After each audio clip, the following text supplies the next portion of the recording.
What is up, everybody? Welcome back to the channel and the Elden Ring walkthrough. Thank you so much for tuning in. In this episode, we are going to be making our way back to the Altus Plateau, making our way westward, and we're going to start today what I call the Seathwater River Loop, which essentially is a massive path around this entire region of the map, and we're going to cover a lot of ground doing it. We're not going to finish the whole loop today in this one episode, but we are going to get a good start on it and probably finish it next time, if not the time after that. There is a lot of ground to cover in this region, and we're basically going to knock out the bulk of what's in here before we progress eastward to the capital.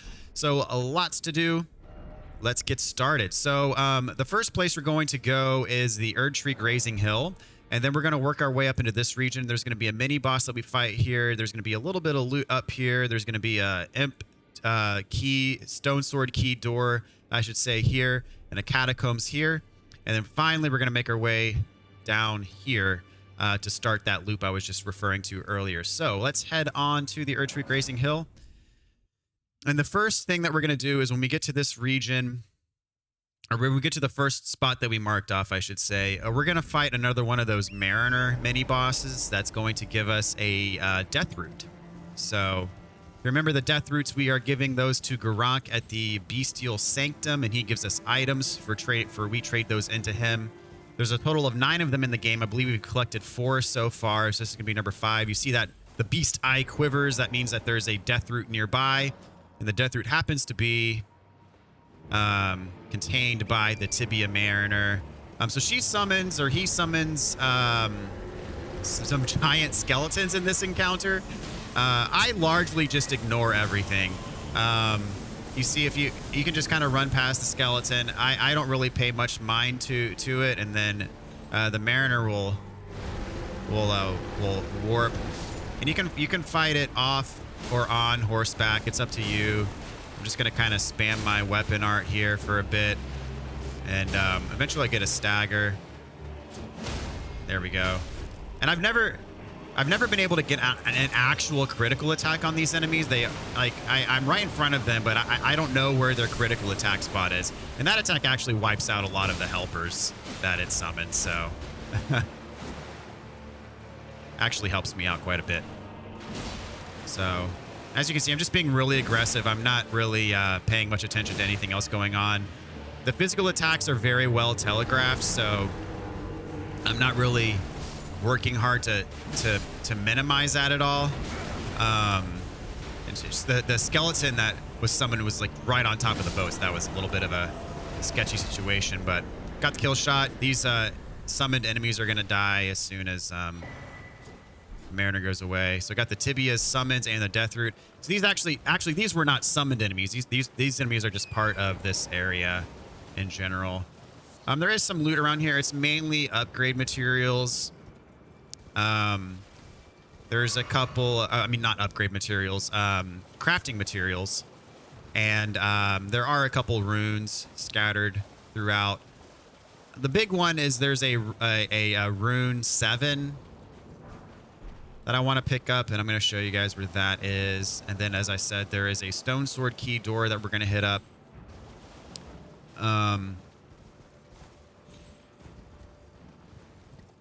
So up here, I think this is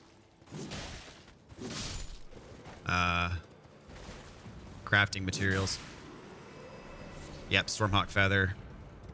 And these skeleton enemies, I've said it many times, but just in case this is your first episode to watch, unless you kill them with a holy enchanted weapon or a holy spell, you're gonna have to hit them when they're down. So you're gonna have to get rid of their HP. They're gonna fall down, and you're gonna see that kind of white aura emit from them. You have to hit that white aura to actually kill them, otherwise they're gonna resurrect immediately. So see, we're kind of following this gated archway path. Right off to the side here, you have a shiny. That's the golden rune 7 I mentioned just a minute ago. Up here is gonna be where the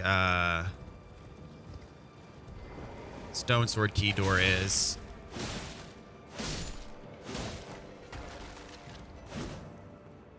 So you're noticing I have to hit these again while they're on the ground to actually get rid of them. Otherwise, they're going to resurrect.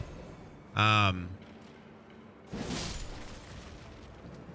as I said, your only other option is if you kill them with holy damage. then they will die once and for all. You're not gonna have to hit them a second time. So this one just requires 1 key to get through.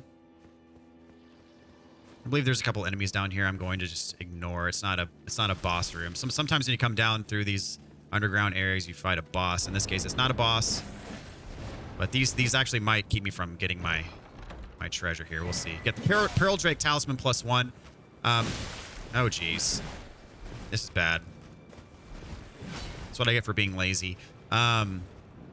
Which I believe this negates non-physical damage.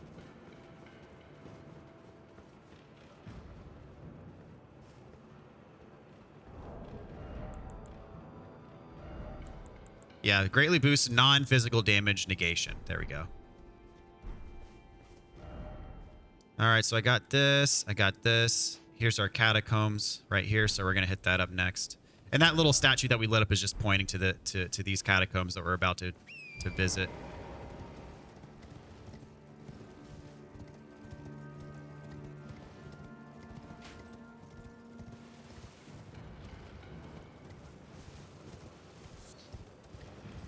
All right, here we are.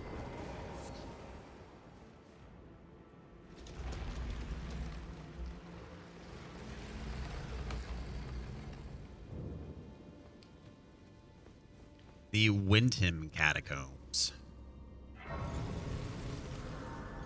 This one's not too bad. This catacombs. There are a couple like enemy ambushes, but that's to be expected in these areas. So here we have this is a standard layout. We have the boss door right in front of the starting area, right by the side of Grace, and there are a couple traps. I just stepped on the switch there, and as soon as I stepped on it, I knew it. So right here, beware of this trap. And as with the other catacombs and other areas with traps, you can use the traps against enemies in the area if there are some. And we're actually going to be doing some of that in this catacombs level. Pay attention on the way down. There's a drop-off spot right here. Nothing super special. It's a Ghost Glovewort 5, which we already have the summon that we're using leveled up to 5. So useful, yes. Necessary, no. We are actually going to get our first Glovewort 6 in here as well. These guys are being a nuisance.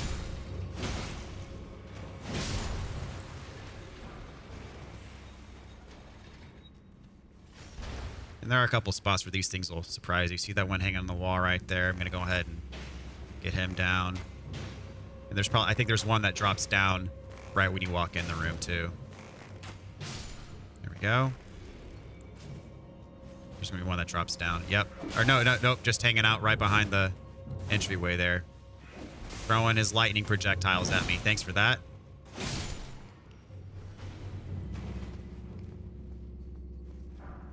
Another Glovewort 5.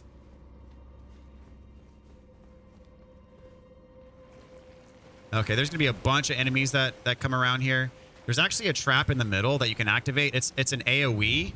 So you activate it and run away, but that thing does pretty massive damage to these enemies. So what I like to do, there's my Glovewort 6. So I like to get them all kind of going. Try to lure them over here. Watch out for the grab attacks. But they kind of move slowly. I mean, you can ignore these guys altogether if you want, but just showing you how you can use this trap. Come on, guys. Come on. Now watch this. Look at that. That's beautiful. And these giant blobs, or they're not giant blobs, but the blobs I don't really pay much attention to in terms of trying to do physical damage to them because my sword doesn't do very much damage to them. And they're just overall a pain, so I tend to ignore them. So that got rid of all of those things. Over here is going to be a Landell soldier. I like to get the offensive early. We can kind of wait till he's trying to attack and then interrupt his attack right in the middle of it. And then as long as you stay on him and do what I just did, you should get a stun. Got his gauntlets. So the trick with those things is they're going to have their great shield up. So you have to wait until he like pulls his great shield back ever so slightly to prepare for an attack. And that's right when you want to step in and get your hits in. Because then you'll stun him, and then you know, he won't be able to get his attack off as long as you're staying aggressive. And if you have a decently heavy weapon, that's going to knock him back. That's how I prefer to handle them at least. Watch out for the trap right here. We have another stone sword door, but watch out for the trap. Or ambush, I should say.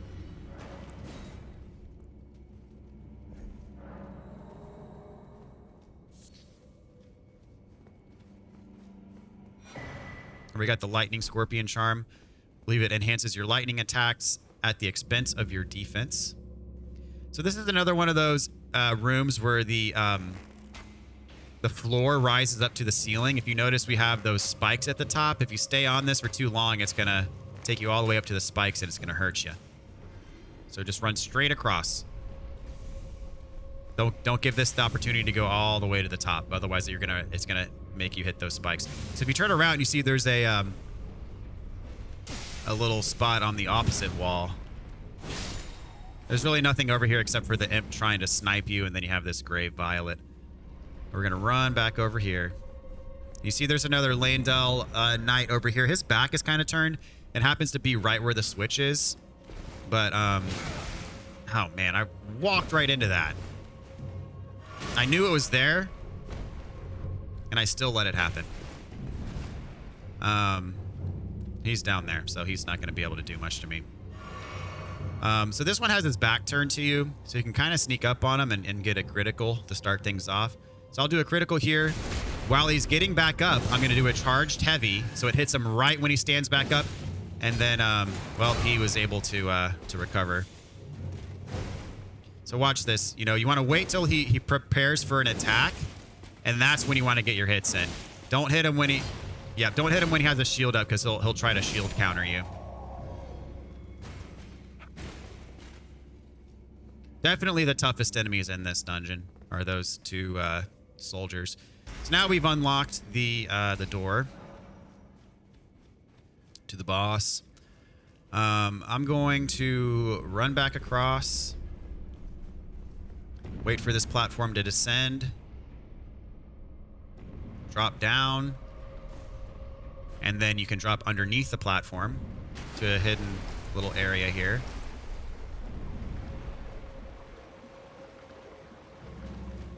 You got more of these zombies enemies down here, but there's another AoE trap that you can use against them, so get him to come near you. Just run on this and watch the fireworks.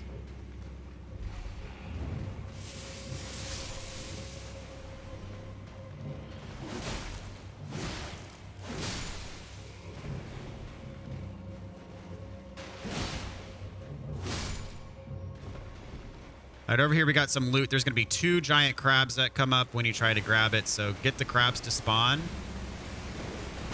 And then you can also lure them over here and use the trap against them. This trap is very highly effective against the crabs. Watch that.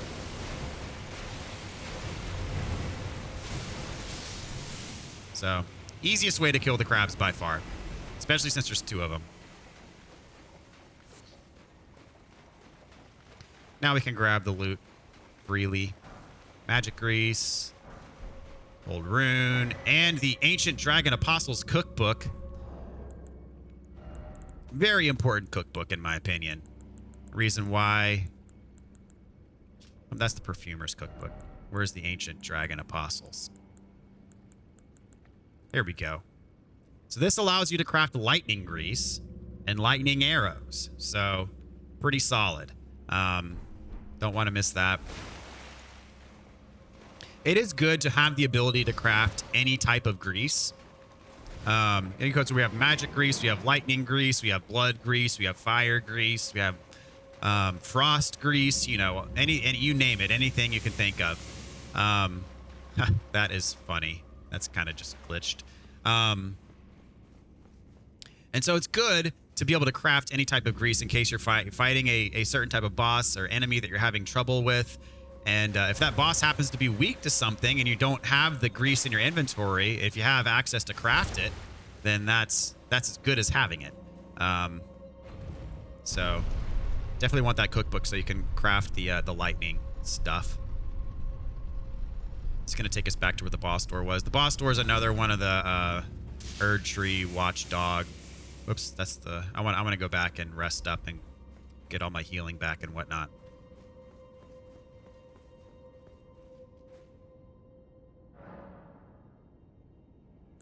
And I cannot level up yet.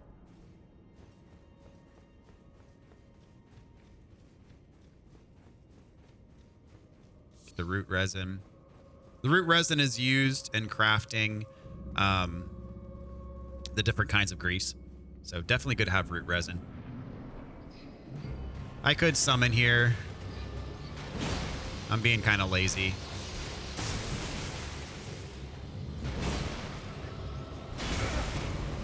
That AoE though.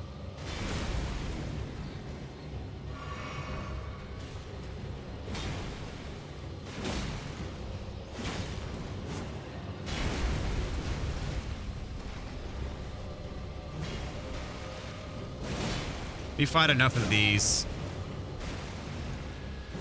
Fortunately, this one is solo. Sometimes you fight these and they have helpers. This one does not have helpers.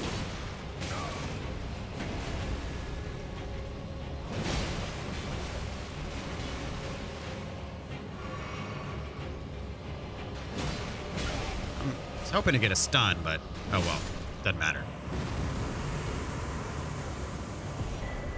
All right, Glovewort Picker's Bell Bearing. This will allow you to purchase some of the lower tier Glovewort materials from the merchant at Round Table Hold.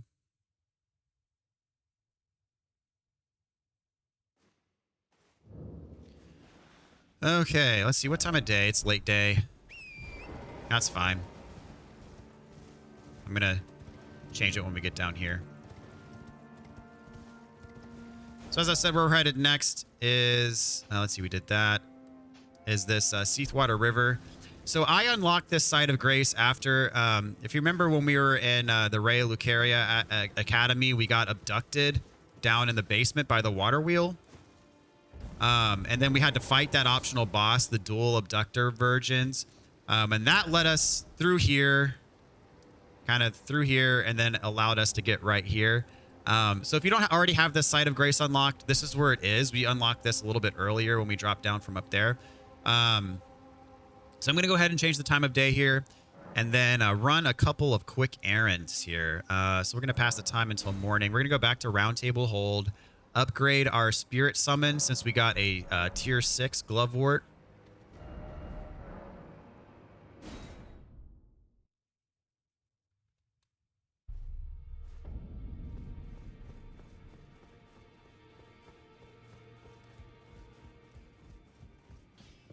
Are you here for... I feel like I'm really coming to grips with spirit tuning of late. I can see how and why immortal essence exists. A spirit under the Golden Order. I can understand their yearnings, what they become drawn to. Master Hugh said it himself, actually, that I'm no mere apprentice any longer. Once again, I'm pleased to make your acquaintance.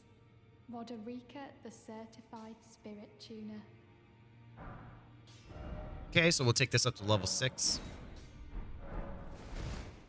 And we will give the bell bearing to the maidens. I think they're called the Twin Maiden something. Twin Maiden Husks, the merchant there. So I can offer a bell bearing. So now you can see we have access to purchase Glaive Glovewort 1 through 3 from them. And I think I can get a level. If not, I'm close.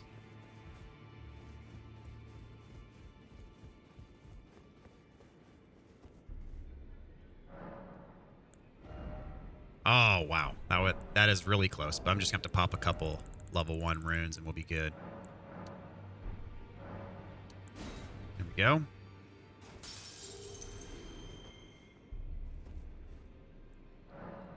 And put this one into strength.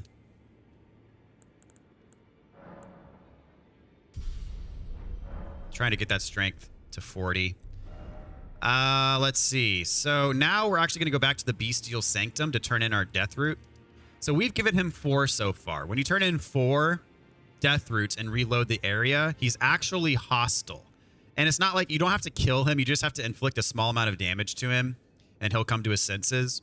But just note that once we come in here, if you've been following my progression route closely, he's going to be hostile right when we load this area. I'm going to summon right away because his attacks hit really hard. So having a summon to kind of distract is best, and then just try to get as many hits off as you can until he backs away. Just a heads up if you haven't experienced this encounter already. It's not super difficult, but it will come as a surprise if you're not ready for it. So I'm going to hide behind this pillar to like block his attacks so I can get my summon off in time. And as soon as I show my face, he's going to come after me. And his attacks hit really hard. So I'm going to let him get onto my summon first. Yeah, look at that. Yo.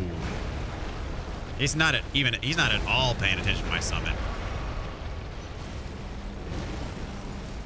Hope that's a... There we go. Now he's on the summon.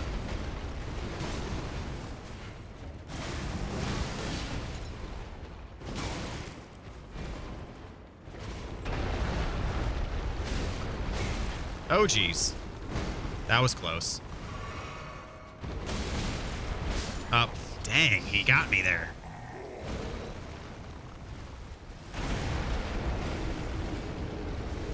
So, unfortunately, we're going to have to settle him down before we can turn in our next death root.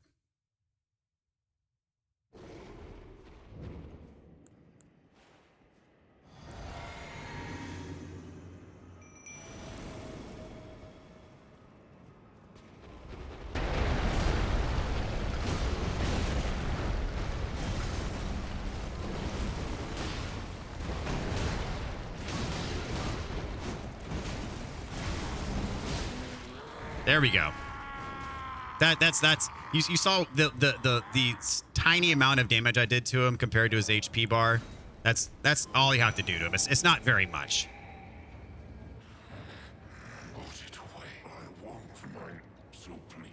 Okay. So now that he's calmed down, all we got to do is rest and reload. And he'll be back in his normal spot.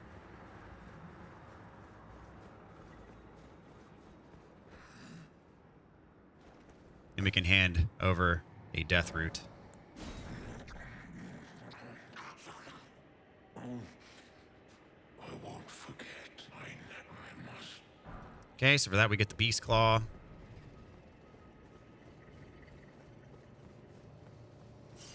And that's it for here. So we're going to go back to the Seathwater River. And as I said, we're basically going to be making a big loop. There's a path we're going to follow that's going to take us all the way around. We're going to get to this fort here. We're going to go around here. There's a couple like outposts. We go around here, go all the way up here, and there's a lot of stuff along the way. So it's probably going to take us, I would guess, to the rest of this episode and at least one other full episode and maybe part of another episode to get all the way through it. We'll see how long it takes. But yeah, we got this river here, and it is dark and dreary and drab.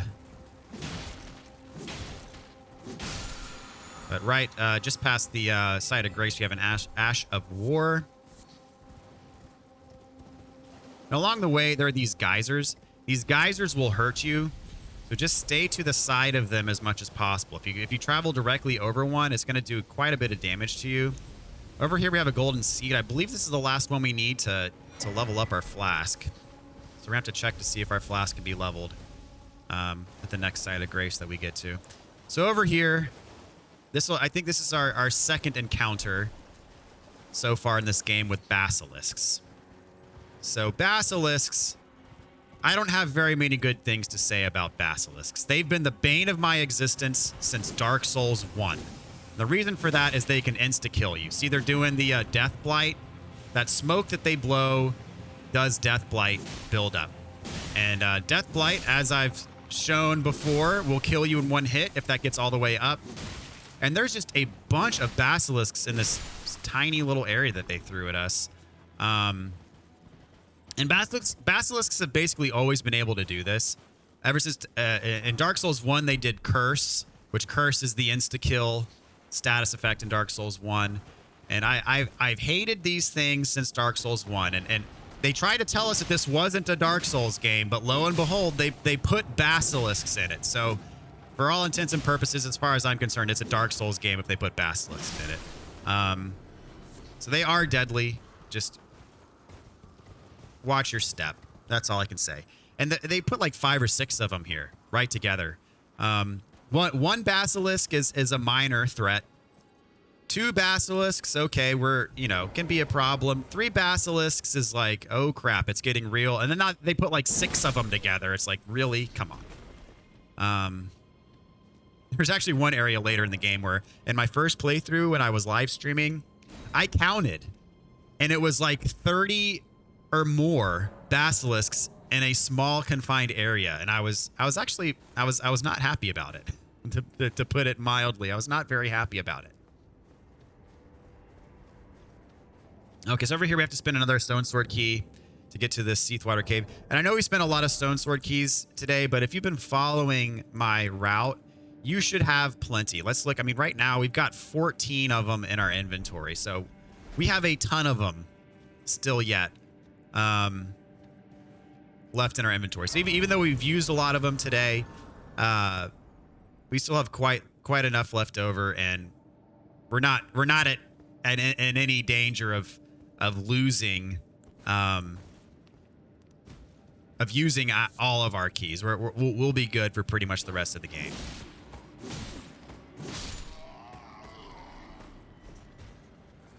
All right, so there's really nothing over here except for a soldier and budding cave moss. So, meh, whatever. So this is another beloved poison swamp area that we're getting ourselves into. Just lovely. And you're gonna get poisoned in here. The way I deal with poison is I just let it happen, let it run its course. No need to continually be healing it, because if you continually heal it, it's continually just going to be building back up, and you're going to get it over and over and over again, and you're going to waste a lot of materials just curing your poison.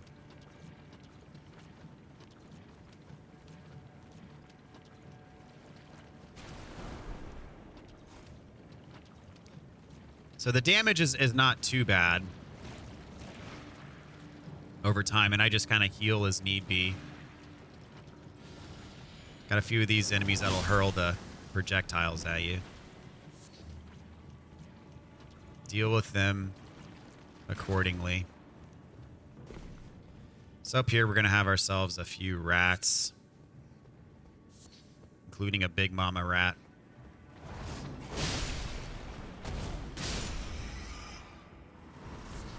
Quickest way to deal with them. 4 lumps of flesh, crafting material used in some pretty good items that you can craft. Okay.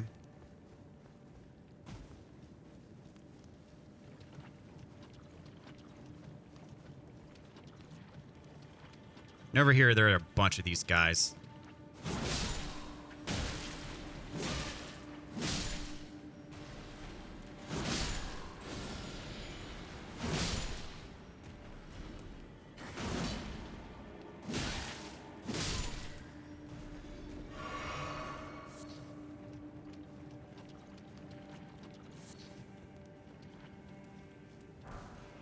Up the preserving boluses. Those actually guard against rot, not poison.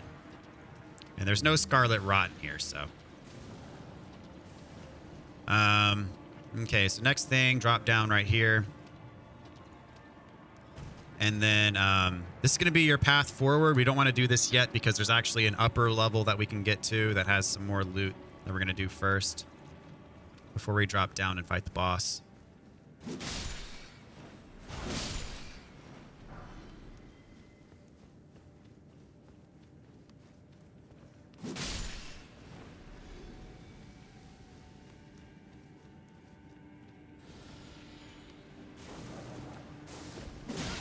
Nice try. All right, gold rune 7.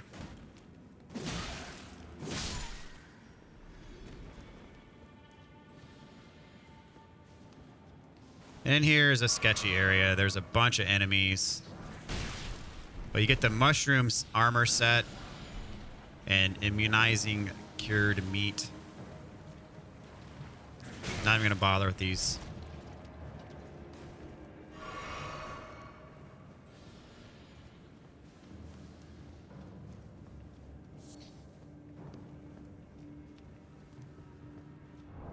So that mushroom armor set, it's actually pretty ugly. Let's check it out.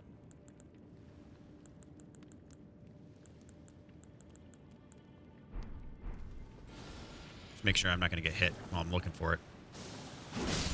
There we go. Where's the mushroom head?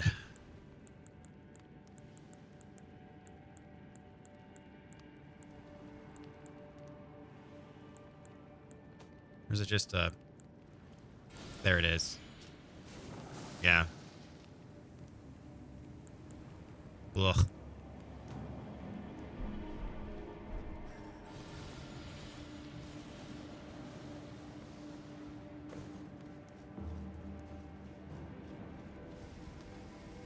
If you want to look like a fungus, then have at it. It might have a passive, like, status effect buff, but I'm not sure.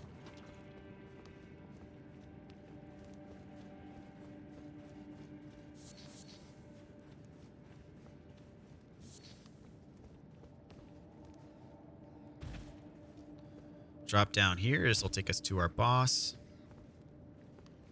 Whoops. Want to make sure I drop down onto an actual platform here.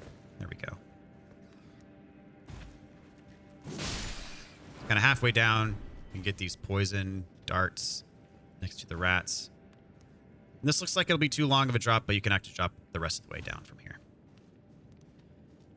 And then back this way. Gold rune. We're about to fight ourselves the boss. So this boss... Ay, not my favorite. I'm going to pop the flask right before going in. Summon right away. Because there's 2 enemies in here, and they're not my favorite. The Kindred of Rot. They have this, like, projectile spiderweb attack that just does an unreasonable amount of damage. And they're quick, and they do a lot of damage. And fortunately, they're very weak, and so you can kill them quickly, but... If you take a couple of those spiderweb attacks directly, that's enough to do you in if you're not careful.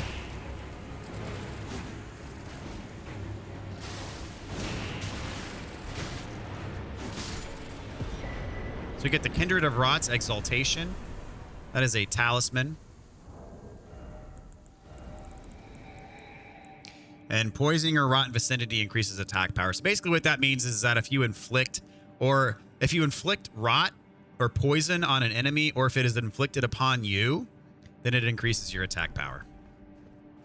So if you're going for like a poison build where you got like poison on your weapon and you're doing a lot of poison damage to enemies and bosses, then that'll increase your attack power as you go. All right, we'll go on back to the entrance. That's it for this place.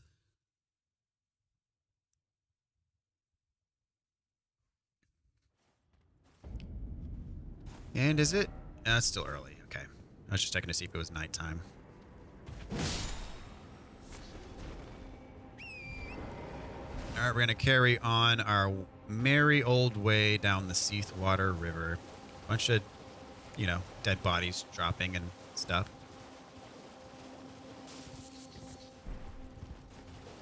Did I pick that up? Was that just an herba? Yeah. Again... Dodge the geysers.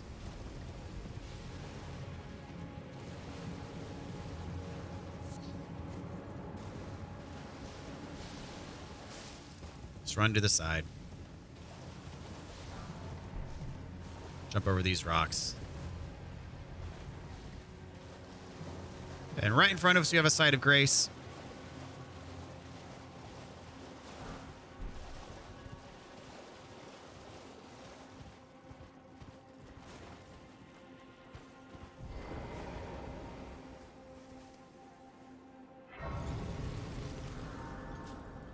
And instead of stopping things here, I'm gonna there's a stone sword key that I'll pick up, and then we'll end the episode. So this is where we're gonna head next episode. That fort right in front of us.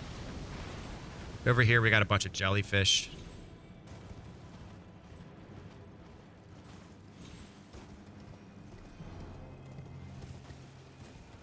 And here we've got our stone sword key. So I'm gonna grab that, head on back to the site of grace, and we'll call that we'll call it a wrap for now. And we'll pick things right back up here next time. And right when I rest, I'm gonna pull up my my map. Where is my site of grace? I passed it. There it is. Let's see. I do not have enough to level up. Not even close. But we do have enough to get another golden... we have enough golden seeds to get another flask, I believe. Yes. Sweet. Okay. So we're in good shape. Next time, so you see there's this fort right ahead of us. This is where we're going to start. And we probably can knock out the rest of this loop. Maybe. There's a pretty sizable dungeon at the end of it. But we'll see. I mean, this fort, you know, it's not a huge fort, but it's not small either. And then there's by the end of this loop, there's a pretty big dungeon. So I'm going to see if we can squeeze all of that into one episode and then knock out this entire loop, the Seathwater River loop. And then that'll basically be the bulk, not all of, but the bulk of this region of the map. And then we'll go from there. So thank you guys so much for watching. Hope you've enjoyed yourself.